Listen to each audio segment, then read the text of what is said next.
All right, it says live, so we're going to roll with it. Welcome to Thursday night Facebook card class with CJ Card Creations. My name is Christy Hillock.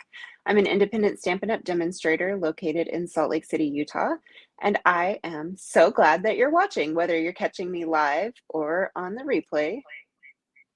Okay, good. Had to check my sound. It gave me a weird message. Anyway, thank you for joining me, and I would love it if you would like and drop a comment in the thread for this video. Whether you're catching me on the replay or live, I'd love to see your comments. And also, if you enjoy this video, it always helps so much if you share. And if you do share, I'll enter you in a drawing for the card that I make. So, hey Mom, thanks for being here. Let's see. After this video, I'll put up a bunch of links for you so that you can sign up for my emails. If you're interested in receiving the kits for tonight and 2 more weeks, hey Janie, of August, they're all about watercoloring. And I'll put up a host code so that you can let me know that you want to get these kits. It's Celebration, so every $50 or $100 order gets to pick a free item from the Celebration catalog. And one of the things that I'm going to show you tonight is from Celebration, so that's always fun. And if you join during Celebration, you get the awesome planner that you've probably been seeing. I showed it on a few videos previously. Thank you both for sharing. That's so sweet of you. So my team is fantastic. It's a bunch of lovely women who just like to get together and craft. There's no business pressure or anything like that. If you have any questions, I'd love to talk to you more about it. And I also have a Facebook group, CJ Stampers Group. And if you join over there, then you can post cards that you've made and get feedback and just other ideas. And then I post some other kind of funny stuff over there sometimes. So I think that's about it. I do have an in-person class coming up on August 8th, and that's here at my house in Murray. And then I'm also putting together my August class to go. So you get a PDF and all of the pre-cut cardstock, as well as designer series paper, ribbon, and an embellishment. And you supply the ink and the stamps. So this month's is featuring Perched in a Tree. Sorry, I had to think about it for a minute. It's got an adorable bird and aspen trees. It's beautiful. And I think it's really versatile.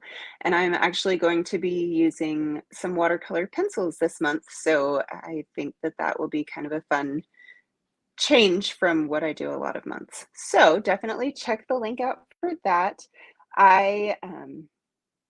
So I have to tell you, we are using the Tree Lot dies tonight, and they sold out this week. I designed these projects over probably on Sunday, and Sunday night they were gone. And I was so sad, but I just really didn't have time or desire to recreate the week, the projects for this week. And I also think that a lot of you must have gotten them if they sold out. So I'm hoping that you'll still find this useful. So that is all to say that Celebration items are while supplies last. And they really mean that. That's the third, I think, thing to run out. So if there's something that you've got your eye on, don't wait. Now, they did also add some new items. And so there's foil and several different things that are really, really nice. So I think that's a great addition to the available items. So I think that's about it. The Sweet Sunflower Paper Pumpkin subscription period ends next Wednesday. So before I see you guys again. So if you haven't already signed up to get that, let me know if you have questions, but it's going to be beautiful and I think you will not want to miss it. So I am going to change the lighting and then we'll get started.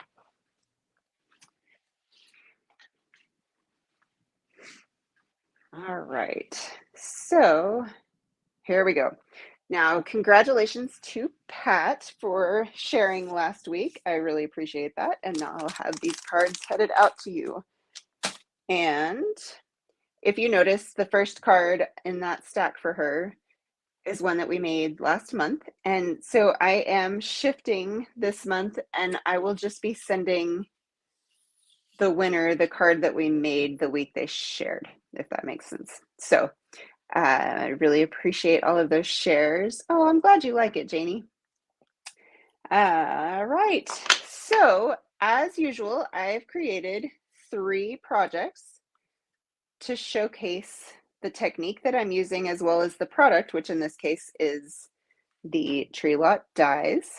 And I'm also using the coordinating stamps, the trees for sale.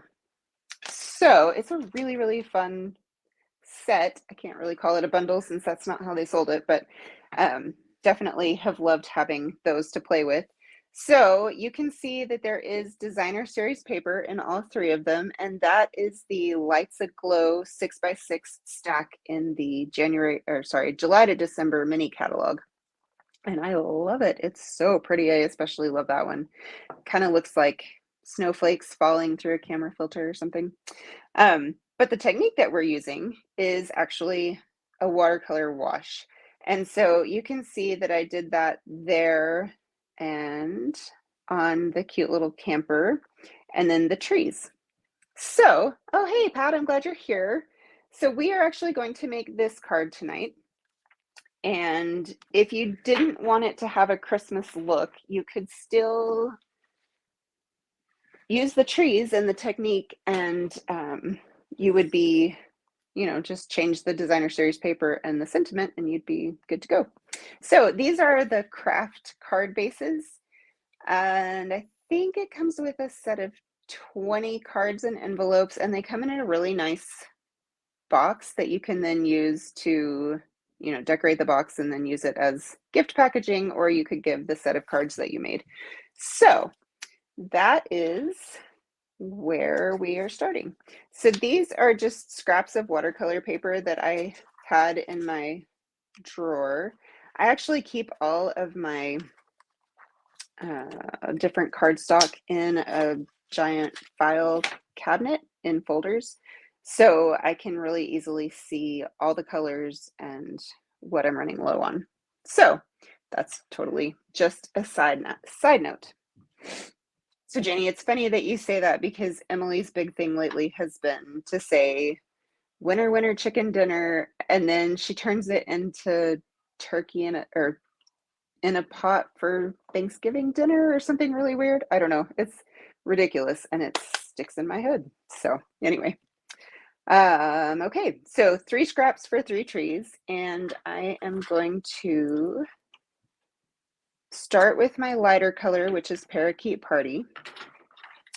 And then I just want to squeeze water through the brush. So there's water in the barrel, and I'm just squeezing it into the brush, and then I just want to quickly paint the watercolor paper. This is our Fluid 100 paper. And so I'm getting that all painted before I actually start applying color. And that just helps it to spread better. You just get kind of a better look to it. Now, that one did go a little bit thicker than I meant to, but that's okay. And actually, I'm deciding that this is not quite enough ink, so I am just going to squeeze some ink into the lid. And there you go. You can see there's quite a bit more now. And so I'll pick some up. I don't want my brush too wet at this point, but just kind of get some on here. No 2 trees look the same in real life, and no 2 trees are going to look the same in this card either. So get that all on there. And then, and you can see there's seriously not any kind of specific way of doing this. Now that I've got that color done, I'm going to close that ink pad and bring in my Old Olive.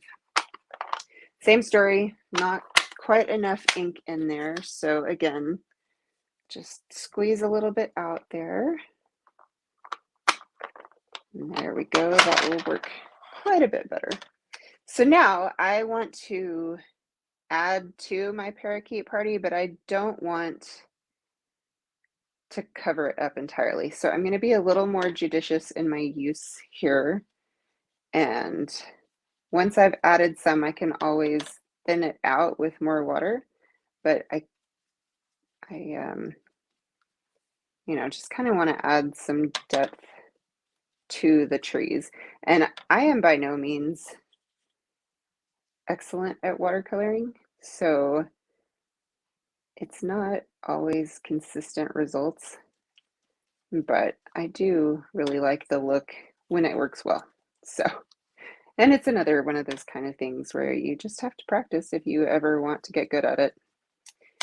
And as I tell myself more and more often lately, it's just paper, so it's going to be okay. So I think that that is really good. Now it looks kind of textury, kind of weird. I think some of it is just that it's really wet right now.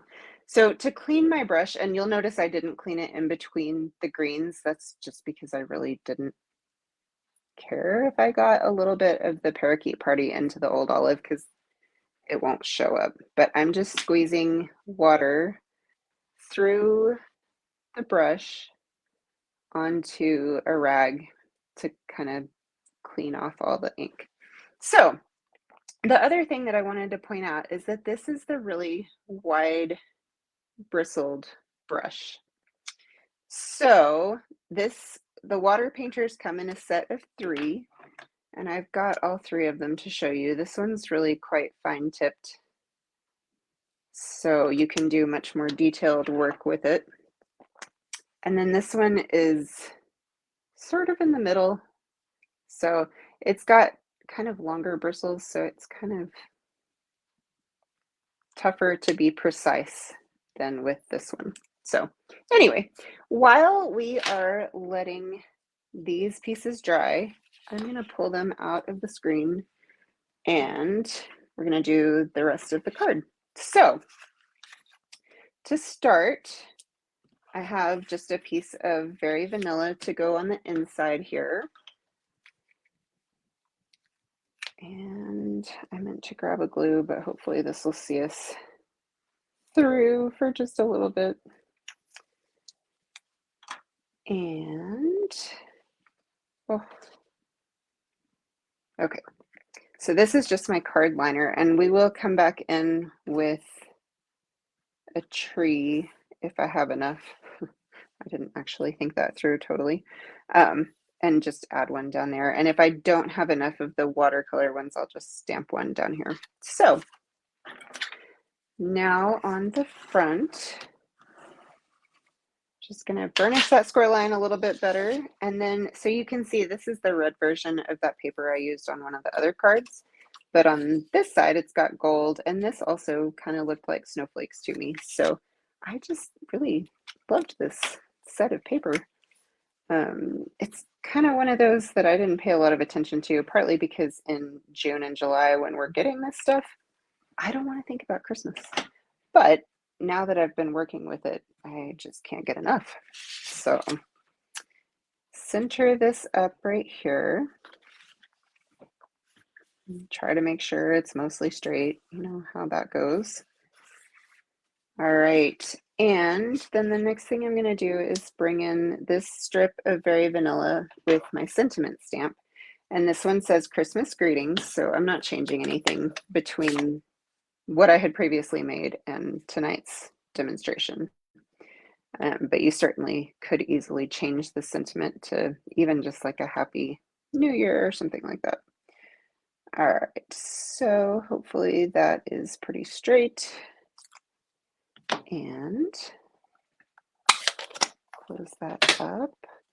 So for this one, you've seen me use the punch, the pick a banner punch, and I really do prefer flagging my banners with that.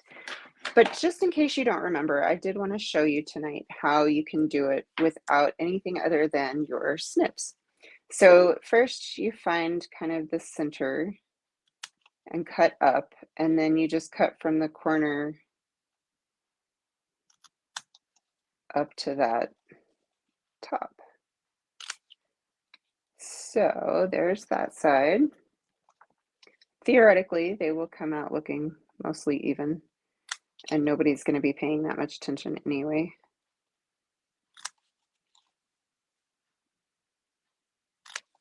Because we like to think as crafters that people study our artwork and really appreciate all the different aspects of it. But unfortunately, I think they take a look at it and think, oh, wow, that's really nice, and then move on. So you really can be more forgiving of yourself and your, not uniformities. All right, so that is done. Now I'm going to check these. So I do really want them completely dry before I stamp the tree detail on there. Oh, hey, Julie, thanks for being here. Just because I don't want that ink to spread too much. Although now that I said that, I'm looking at this and thinking I did let those spread just a little bit. So I don't know, what do you think? Do you like it really defined, or do you like it more kind of watery look like the back too? Let me know. While I'm letting you think about that, I'm just going to bring in my mini cut and emboss and get some stars cut out. So I am using a little bit of the distressed gold paper, and this one die has 3 little stars on it. So get this lined up nicely and get it started. Well, thanks, Janie. Then we'll just see what happens. If it's not completely dry by the time we're ready to do it, we'll just move forward anyway. I will say you can decide to use your heat tool on the low setting, and that will help dry your watercoloring a little bit quicker. It does sometimes change the texture slightly. So, if you feel particularly strongly about something, you might want to just let it dry naturally, but either way works. Okay, so I have got all 3 of my trees here, and I'm going to bring back in my mossy meadow. And running out of workspace. I don't know how I managed that so fast. All right, so there is that one. Now another option that you can do when you're trying to stamp and have it look watercolory is to spritz. And so I have one of our spritzers here, and I am just going to try to do this so you can see. Come up above. There we go. There's a little bit of water on there now. Go right on here, and it spreads it a little bit. It's not dramatic, which I wasn't going for. So just another option to kind of change up your stamps and get different looks from them. And I feel like I'm living on the edge, spritzing by my card. So hopefully that's not going to be a problem. All right, so there is that one. And now I'm going to flip this over and re-ink it.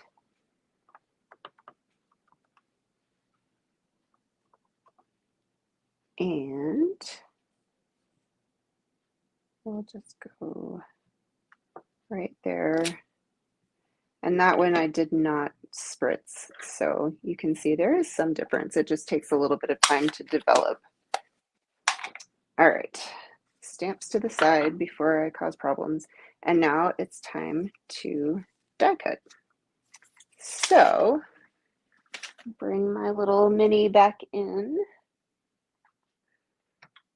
And for this, if you wanted to, you could use the Post-it tape or washi tape, something along those lines, just to make sure that your dies don't move. But I am not going to. these plates aren't curvy at all at this point, so I feel like they'll do okay. And I can get this sheet on here as well. I do sometimes start to feel like I spend too much time just arranging dies on the plate to save myself a pass through the machine. And ultimately, I should have just, you know, done it more times. But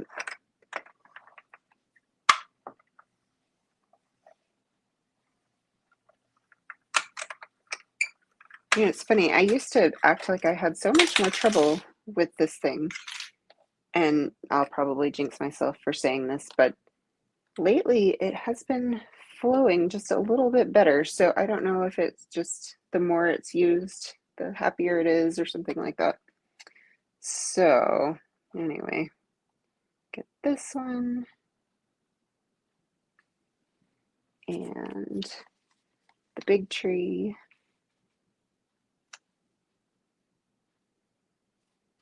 And get this going.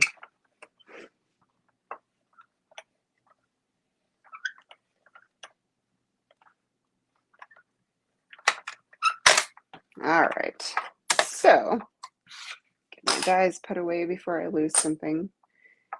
And there are all of our trees.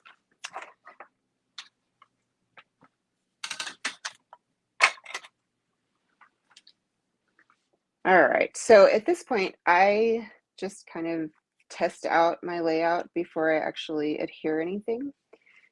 And that one's edge is a little funky, so I'm going to try to tuck it under the front tree. And then this one, I think I want to do something about like that. So now just start with this one. Add a little bit of glue to it. It does not take much for these little trees, but I do like not dumping it onto my mat, so that's unfortunate. And this is a time where I wish that I had my silicone mat out instead of being lazy, but that's all right. Okay, so there's that one. And anyway, what I was about to say is that I do like to get especially like the top of the tree, just because you don't want it to accidentally hook onto the envelope as you're pulling it in or out. So get that there.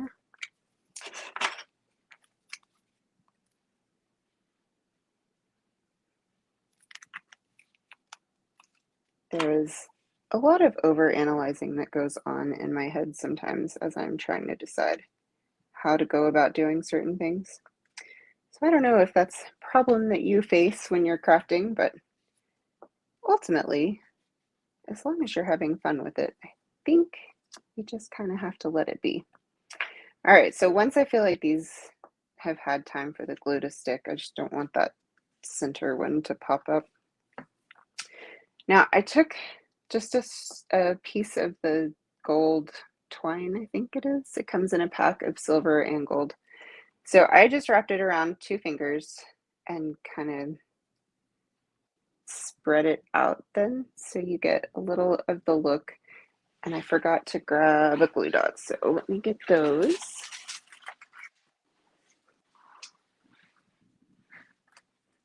And it really isn't terribly particular as far as where you put that, but I'm just going to try to make sure that my ends get caught there.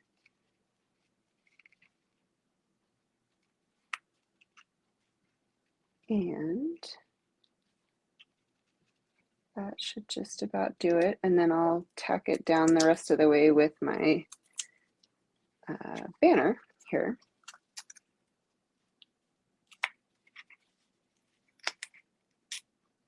Get that straight. And there is that. So now the last little bit is just our cute little stars.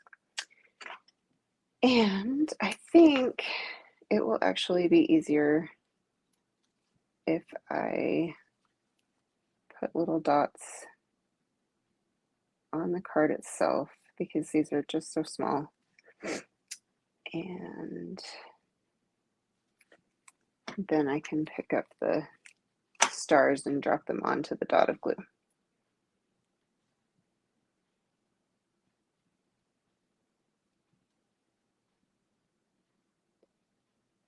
And you guys, that is it. So even though watercoloring requires a little bit different tools and techniques, ultimately it's super easy, and I think it adds a really beautiful look.